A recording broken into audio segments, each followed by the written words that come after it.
AB48 news Gujarat હવે નજર કરીએ આજના મુખ્ય સમાચાર પર। અરવલ્લી જિલ્લા એસઓજી ટીમે ઓપરેશન ડેલ્ટા હન્ટ હેઠળ કાર્યવાહી કરીને મોડાસા શહેરમાંથી ગેરકાયદેસર રીતે ભારતમાં પ્રવેશેલી એક બાંગ્લાદેશી મહિલાની ધરપકડ કરી છે। પોલીસ ટીમે બાતમીના આધારે મોડાસાના કોલેજ રોડ પર ગુલબર્ગ હોટલ નજીકથી આ મહિલાને અટકાયતમાં લીધી હતી। પૂછપરછ દરમિયાન મહિલાએ પોતાનું નામ નુપુર જણાવ્યું હતું। તે હાલ અમદાવાદના કુબેરનગર વિસ્તારમાં રહેતી હોવાનું અને મૂળ બાંગ્લાદેશના બાગેરહાટ જિલ્લાના બોગી ગામની રહેવાસી હોવાનું સ્વીકાર્યું હતું। પોલીસ દ્વારા ભારતીય નાગરિક હોવાના દસ્તાવેજો માંગવામાં આવતા તેણી પાસે કોઈ આધાર પુરાવા ન હોવાનું સામે આવ્યું હતું।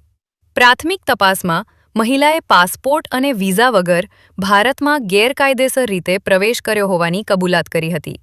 આ કબૂલાત બાદ તેની વિરુદ્ધ કાયદેસરની કાર્યવાહી હાથ ધરવામાં આવી છે।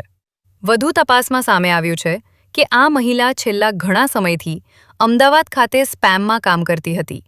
જો કે તે છેલ્લા 2 અઠવાડિયાથી મોડાસામાં હતી।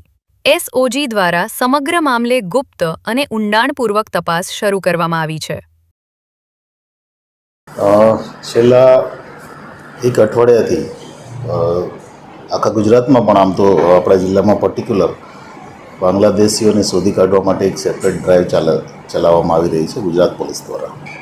અને એ સંદર્ભે અમે આ અરવલ્લી જિલ્લામાંથી 13 જે શંકાસ્પદ લોકો છે એમની પૂછપરછ ડિટેલમાં કરેલી, જેમાં ટેકનિકલ એનાલિસિસનો પણ ઉપયોગ કરવામાં આવેલો અને એ સિવાય એમની પાસે જે પણ ડોક્યુમેન્ટ અવેલેબલ છે તમામને ચેક કરવામાં આવેલા। એ બધું ચેક કર્યા પછી 2 દિવસ પહેલાં અમને નૂપુર ડોટર ઓફ નૂર મોહમ્મદ હવાલદાર કે જે આમ તો અમદાવાદ રહે છે પણ છેલ્લા 2-3 અઠવાડિયાથી મોડાસા ખાતે આવેલા અને તેઓ મૂળ બાંગ્લાદેશના છે। એમની પાસેથી પુરાવા માંગતા કોઈ ઇન્ડિયન પુરાવો મળેલો નથી। પોતે મસાજનું કામ કરે છે અલગ અલગ સ્પા સેન્ટર્સમાં અને અમદાવાદ કુબેરનગર ખાતે રહે છે।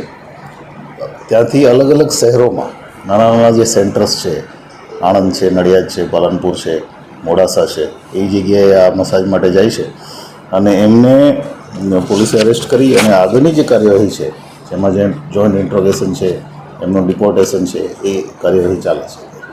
Mitesh Parmar, AB48 news Gujarat, Aravalli.